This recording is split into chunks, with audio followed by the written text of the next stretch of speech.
خبیب بن عبد الرحمن نے بیان کیا، ان سے حفصہ بن عاصم نے، اور ان سے ابو ہریرہ رضی اللہ تعالی عنہ نے کہ نبی کریم صلی اللہ علیہ وآلہ وسلم نے فرمایا کہ میرے گھر اور میرے ممبر کے درمیان کی زمین جنت کے باغوں میں سے ایک باغ ہے، اور میرا ممبر قیامت کے دن میرے حوض پر ہوگا۔ صحیح بخاری حدیث نمبر 1196۔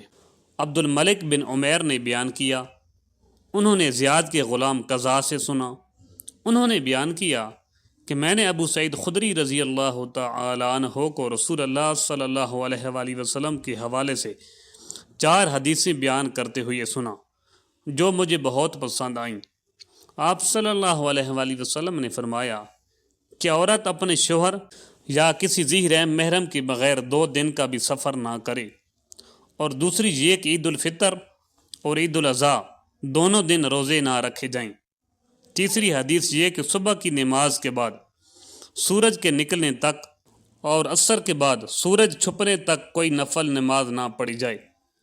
چوتھی یہ کہ 3 مسجدوں کے سوا کسی کے لیے کجاوے نہ باندھے جائیں، مسجد حرام، مسجد اقصی اور میری مسجد یعنی مسجد نبوی۔ صحیح بخاری حدیث نمبر 1197۔ ابن عباس کے غلام قریب نے حضرت عبداللہ بن عباس رضی اللہ تعالی عنہ سے خبر دی، آپ ایک رات ام المومنین حضرت میمونہ رضی اللہ تعالی عنہ کے یہاں سوئے۔ ام المومنین میمونہ رضی اللہ تعالی عنہ آپ کی خالہ تھیں۔ آپ نے بیان کیا کہ میں بستر کے عرض میں لیٹ گیا اور رسول اللہ صلی اللہ علیہ وآلہ وسلم اور آپ کی بیوی اس کے طول میں لیٹے، پھر رسول اللہ صلی اللہ علیہ وآلہ وسلم سو گئے حتیٰ کہ آدھی رات ہوئی یا اس سے تھوڑی دیر پہلے یا بعد، تو آپ صلی اللہ علیہ وآلہ وسلم بیدار ہو کر بیٹھ گئے اور چہرے سے نیند کے خمار کو اپنے دونوں ہاتھوں سے دور کرنے لگے۔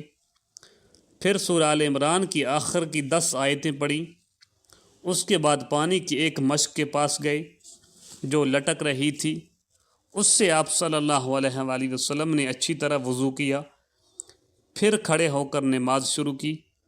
حضرت عبداللہ بن عباس رضی اللہ تعالی عنہ نے کہا کہ میں بھی اٹھا اور جس طرح حضور صلی اللہ علیہ وآلہ وسلم نے کیا تھا میں نے بھی کیا، اور پھر جا کر آپ صلی اللہ علیہ وآلہ وسلم کے پہلو میں کھڑا ہو گیا تو حضور صلی اللہ علیہ وآلہ وسلم نے اپنا دانا ہاتھ میرے سر پر رکھا اور میرے داہنے کان کو پکڑ کر اسے اپنے ہاتھ سے مروڑنے لگے۔ پھر آپ نے 2 رکعت پڑھی، پھر 2 رکعت پڑھی، پھر 2 رکعت پڑھی، پھر 2 رکعت پڑھی، پھر 2 رکعت پڑھی، پھر 2 رکعت پڑھی۔ اس کے بعد 1 رکعت وتر پڑھا اور لیٹ گئے۔ جب مؤذن آیا تو آپ صلی اللہ علیہ وآلہ وسلم دوبارہ اٹھے اور 2 ہلکی رکعتیں پڑھ کر باہر نماز فجر کے لیے تشریف لے گئے۔ صحیح بخاری حدیث نمبر 1198۔ اعمش نے بیان کیا، ان سے ابراہیم نے، ان سے علقمہ نے، اور ان سے عبداللہ بن مسعود رضی اللہ تعالی عنہ نے بیان کیا کہ پہلے نبی کریم صلی اللہ علیہ وآلہ وسلم نماز پڑھتے ہوتے اور ہم سلام کرتے تو آپ صلی اللہ علیہ وآلہ وسلم اس کا جواب دیتے تھے۔ جب ہم نجاشی کے یہاں سے واپس ہوئے تو ہم نے پہلے کی طرح نماز ہی میں سلام کیا، لیکن اس وقت آپ صلی اللہ علیہ وآلہ وسلم نے جواب نہیں دیا، بلکہ نماز سے فارغ ہو کر فرمایا کہ نماز میں آدمی کو فرصت کہاں۔